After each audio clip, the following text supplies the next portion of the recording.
Bueno, entró en vigencia el decreto de necesidad de urgencia de Javier Milei. Entró en vigencia. La estrategia de Milei como estrategia de poder es interesante respecto de este DNU, ¿no? ¿Por qué? Porque por una parte es un decreto, pero por otra lo va a tratar el Congreso. Y hasta tanto se expida el Congreso, yo creo que va a ser muy largo, entra en vigencia. Esto es así.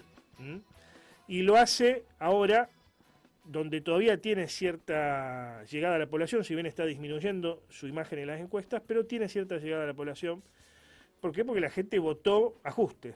Después podemos diferenciar qué tipo de ajuste, qué matiz de ajuste, pero votó ajuste. Entonces, quiere hacer todos los cambios Milei ahora. En ese sentido es un reformista, alguien que quiere transformar a la Argentina, dar la vuelta completamente. Dar la vuelta para sus ideas, ¿no? Para las liberales, pero las quiere dar vuelta. No quiere hacer cambios cosméticos, o eso es lo que aparenta. Bueno, en este sentido, en el DNU, en ese megadecreto, hay varios puntos que van a afectar al mundo del trabajo, al menos teóricamente, ¿no? ¿Por qué? Porque se considera necesario, por parte de este liberalismo / libertarismo, hacer una reforma laboral para agilizar, ellos hablan de esto, agilizar el mercado laboral y que vuelva a funcionar el sistema, ¿no? Bueno, para ver cómo va a impactar este decreto, si es que va a impactar en el mundo del trabajo, vamos a hablar con el doctor Jorge Elías, reconocido abogado laboralista de la ciudad, también docente de la Universidad Nacional de Rosario. ¿Cómo estás, Jorge? Buenas tardes. Buenas tardes, gusto saludarlos. A ver, ¿cómo estás viendo esto que mandó Milei, que si bien no fue aprobado, pero ya entró en vigencia? Sí, está sujeto a una vigencia condicionada a lo que ocurre en el Congreso e incluso, digamos, a lo que ocurre en la justicia, porque está discutido también hasta dónde, desde el punto de vista constitucional, el presidente, aunque el Congreso no lo trate o el que el Congreso no lo pueda invalidar, tiene facultades para hacer semejante giro en todo el sistema de relaciones laborales, además de todo lo demás. Personalmente creo que es una expresión del pensamiento del presidente, que cree que la legislación laboral no tendría que existir. Él ya ha dicho que la justicia social es una farsa que debe desaparecer. Un robo, ¿no? directamente dijo un robo. Sí, un Así robo. que no advierte que en la sociedad hay sectores más poderosos, sectores más débiles, que hace más de 100 años el mundo moderno, el mundo capitalista en todas partes, ha dictado leyes para tratar de equilibrar una natural desigualdad entre el tipo que sale a buscar trabajo para comer y el empresario que se puede aprovechar de que hay siempre más trabajadores. Porque la ley de la oferta y la demanda funciona así. Hay mucha más gente buscando trabajo que puestos para ofrecer. Entonces, eso provoca que las condiciones de trabajo sean cada vez peores. Y ya, bueno, la historia argentina y la historia mundial ha dado cuenta de los conflictos horribles que han ocurrido justamente como consecuencia de esos abusos, que es lo que ha determinado que las sociedades modernas, el capitalismo, para poder vivir y funcionar, necesitaba paz. Y paz y equidad, y esa paz y equidad es lo que se logra a través de la justicia social. El problema no es si las leyes hay que corregir un pedazo, sacar algo, mejorar aquello, corregir lo otro. El problema es que él quiere barrer con todo. Entonces la motosierra ha podado prácticamente toda la copa del árbol, y ahora en cualquier momento va a podar el tronco para que quedemos en ese mundo ideal, del cual él siempre se jacta, que es aquel mundo del siglo XIX, de fines del siglo XIX, la década del 80, en el que no existía ninguna ley laboral, ni ninguna ley social.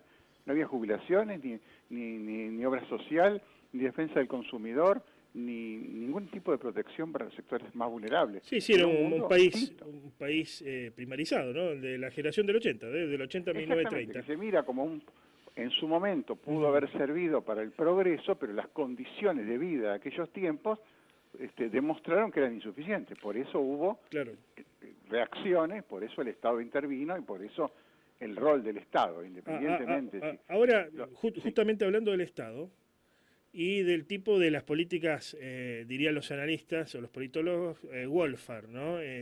Tipo de políticas de bienestar. Sí. Primero empiezan a eclosionar, empiezan a venir a menos a mediados de los 70, por eso la aparición del neoliberalismo, ¿no?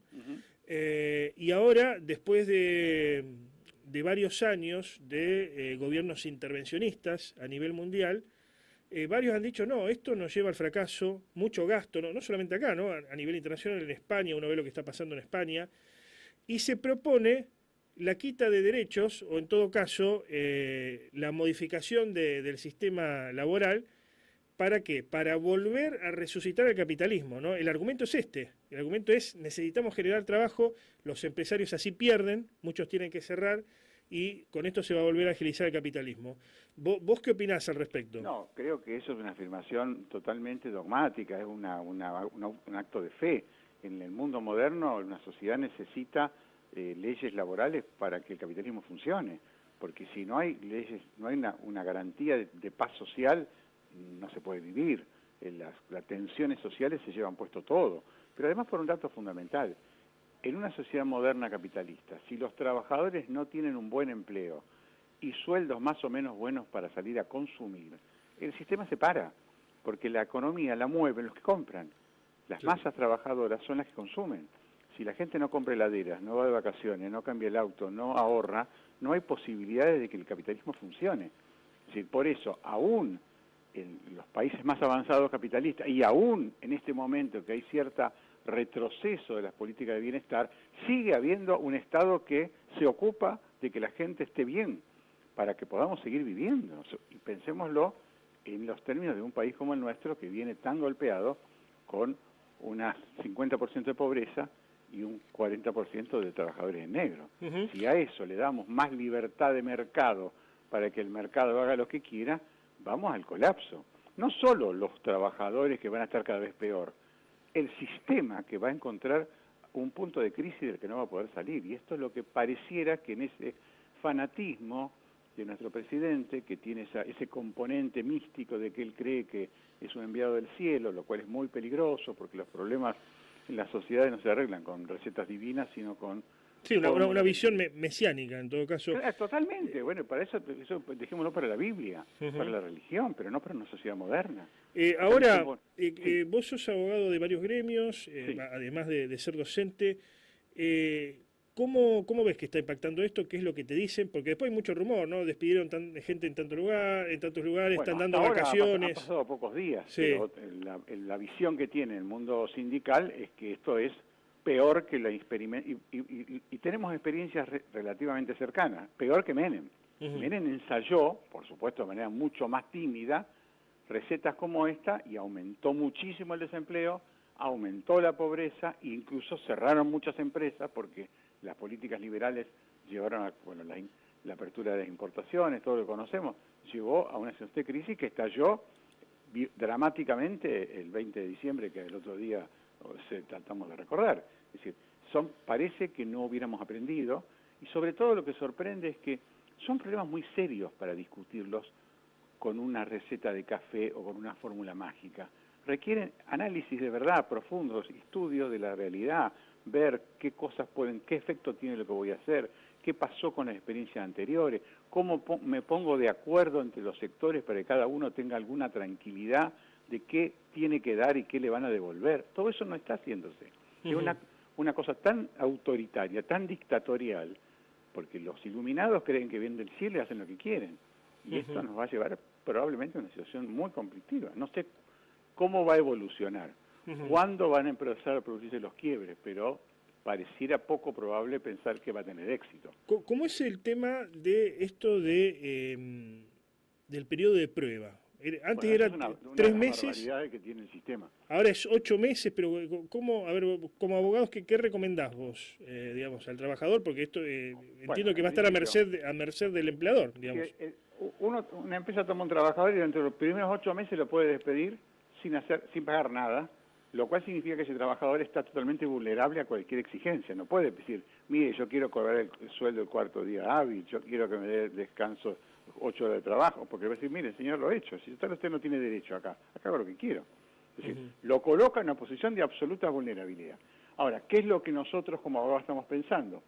Que si alguien, bueno, todavía no empezó, porque las contrataciones estas empezarían ahora, si el decreto llega a quedar firme y la norma queda así, y alguien lo quieren echar antes que se cumplan esos famosos 8 meses, el trabajador tiene que cuestionar la constitucionalidad de esa ley que está violentando la garantía constitucional de la protección contra el despido arbitrario, porque eso significa legitimar el abuso del despido.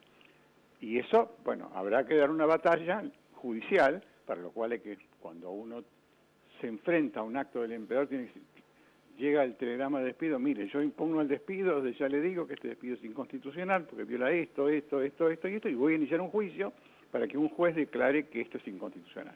Por supuesto, son remedios costosos, claro. y lentos. Eso pensaba, eso pensaba, el trabajador de a pie no sé si tiene la posibilidad de hacer esto, ¿no? Sí tiene posibilidad, porque a mí cualquiera que me venga yo lo voy a atender y no le cobro, así que lo voy a hacer. Perdido por perdido, ¿qué pierde? Nada. Claro. Bueno, esto ocurrió, vamos a dar un ejemplo que a lo mejor vos te pueden recordar más cercano. En 1995 la Ley de Riesgos del Trabajo prácticamente liquidó la reparación de las indemnizaciones. Transformó en una cosa miserable, mínima.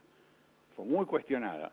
Y se presentó, en tiempos del apogeo de Menem Cavallo, como la gran maravilla para que no hubiera más reclamo, no hubiera más juicio, y los muchachos se dejaran de embromar cuando se mueren o se enferman, por así decirlo, en un lenguaje un poco grosero, o algo peor. Bueno, esa ley fue derribada porque al poco tiempo de iniciar llovían los juicios, y la justicia, merced al esfuerzo de muchos abogados de todo el país, no solo de los grandes especialistas, sino de los abogados de a pie, que luchamos para sacar esto, logramos que se declarara inconstitucional. Tiene más inconstitucionalidad la ley de riesgo que lo que queda hoy no tiene nada que ver con lo que era antes. Esas batallas se pueden dar. Y claro, por supuesto, en el medio hay sufrimiento, claro, en el medio hay víctimas. Ya un gremio, el de empleados de comercio, con Cavalieri a la cabeza, Rodolfo Cavalieri a la cabeza, aceptó o avaló este sistema de indemnizaciones que impulsa Milei. ¿Cómo se calcularía una indemnización hoy por hoy para un trabajador? El gremio no. Un señor de 90 años que está sentado en ese sillón hace 1000 años y tal vez tenga algunos problemas propios de la senilidad, dijo que estaba de acuerdo, pero después ayer fue y votó el paro con la CGT. Con lo cual pareciera un señor un poco confundido, digamos, para no tomarlo como no es el gremio. El gremio hay 100.000 empleados, hay 1 millón de empleados de comercio en el país. Sí, no creo que ese millón esté de acuerdo y no creo que Cavalieri logre convencer a sus afiliados. Le puede costar caro a él también, pero vamos a suponer. ¿Cómo funcionaría? Funcionaría como funciona el régimen de la construcción, que es que como en la construcción, con la excusa de que una obra no es una cosa permanente, una obra en construcción de los 6 meses, 1 año, 2 años, los trabajadores, en lugar de tener una estabilidad en el empleo, como tiene el empleado de comercio, el empleado de banco, el empleado de fábrica, reciben de todos los meses en una cuenta un depósito que hace el patrón, como un ahorrito, digamos, para que el día que lo echen pueda ir al banco y llevarse esos pesitos. Fíjense, imaginemos cuánto representa eso en las circunstancias actuales con la inflación. ¿Esa es la famosa mochila que viene de la idea de la mochila austríaca? ¿Sería eso? ¿Esa es la famosa? No, la mochila austríaca es las cargas sociales que tiene que pagar el empleado. La mochila austríaca es que yo tengo un plan, entonces tengo que pagar jubilación, tengo que pagar la obra social, tengo que pagar la enfermedad, tengo que pagarle todo. ¿Por qué no lo puedo tener cuando yo quiero y lo tiro y lo empujo? Como era antes que llegara Alfredo Palacio, por así decir. Esa es la fantasía de la ilusión de... Pero eso es absurdo. Porque eso, aunque a alguien le parezca que le va a convenir, es impracticable. Claro. Es como si dijera, qué lindo era cuando las mujeres hacían caso y no levantaban la voz. No volvemos más para atrás. Las mujeres van a seguir siendo lo que son, gracias a Dios. Es decir, bueno, la ilusión de volver... Qué lindo era cuando había esclavos. No, vamos, se acabaron los esclavos, terminó. Es decir, esa fantasía de volver al pasado no tiene posibilidad de... No tiene ningún andamiento. Entonces, lo que estamos hablando en el caso de la construcción es una plata por la cual yo pago todos los meses una platita, como se decía, ahorrito para él, y el día que lo quiero echar le digo, no venga más, tómatela, de acá no te quiero ver más. Y ese trabajador se va a su casa y para el empleador no tiene ningún costo. Es decir, que todo el efecto disuasivo que tiene y sancionatorio que tiene el despedir, porque despedir cuesta plata justamente porque la ley no quiere que los trabajadores sean despedidos tan rápido, porque quiere asegurarles una continuidad para que tenga un proyecto de vida, un proyecto de familia, para que tenga seguridad, desaparece. Y de hecho lo que ocurre es que en la construcción, como todos sabemos, son los trabajadores más pobres, más desamparados, más miserables. Pero además, ese sistema de la construcción también atenta contra el mercado, el famoso mercado. ¿Por qué? Porque un trabajador de la construcción no tiene tarjeta de crédito, no puede comprar una heladera en cuota, ni una bicicleta, ni una moto. No le van a alquilar nunca una casa. Ese tipo no existe en el mercado. Y si no hay mercado, no hay economía, no hay capitalismo. ¿Esto puede significar, Jorge, en la práctica un ascenso en las estadísticas del monotributismo, digamos? Que haya más Bueno, monotributismo. esa es parte del planteo también, porque parte de la reforma es que todos estos monotributos truchos que hoy se abusan para poder eludir la legislación laboral y dejar al trabajador totalmente desprotegido, ahora en el DNU podrían quedar convalidados porque si la relación se formaliza por monotributo, automáticamente el trabajador queda fuera del derecho al trabajo. Claro, imagínese que el que pone las condiciones no es el trabajador. No dice, yo trabajo acá, pero quiero estar en relación de dependencia. No lo toman. Vos te tira un monotributo por la cabeza y arreglate como puedas. Eso también es inconstitucional y va a dar lugar a muchísimas presentaciones. Bien. Entonces, nos van a llenar de juicios a los abogados, seguramente vamos a dar una buena batalla, pero mientras tanto esa gente que... ¿Pensás que... Sí. ¿Aguanta la sociedad este clima? Esa gente que pierde la ilusión, esa gente que se ve arrinconada, que además no le alcanza la plata. ¿Se va a decir, viva mi ley, vamos para adelante, es un sacrificio, vamos a ir al cielo? ¿O antes del cielo vamos a transformar a la Argentina en un infierno? Y por ahora está aguantando, hay que ver, por ahora está aguantando, hay que ver más adelante. Pero hace 15 días. Hace 15 días. Hace 15 días y hay una gran responsabilidad, hay que decirlo, de los partidos políticos tradicionales, las dos fuerzas políticas que se fueron alternando estos últimos tiempos, ¿no? El peronismo y el PRO, Junto por el Cambio, lo que sea, que no fueron capaces de ofrecerle algo mejor a la sociedad. Perdió uno, vino el otro, volvió a perder, vino el otro, se alternaron en los fracasos hasta que un delirante, no quiero faltar el respeto a la investidura presidencial, pero para mí un poco delirante, salió como un cantante de rock a vender ilusiones y la gente estaba tan harta, dijo, vamos para cualquier lado, ¿qué me importa? Como el tipo que en una noche de carnaval se emborracha y hace cualquier macana. Por último, y ahora viene la realidad. Por último, Jorge, sin robarte más tiempo, ¿pensás que este clima, si uno quiere, no sé si antitrabajador, pero un poco lesivo de los derechos del trabajador, pensás que se puede extender a la provincia de Santa Fe con el gobierno de Puyaro?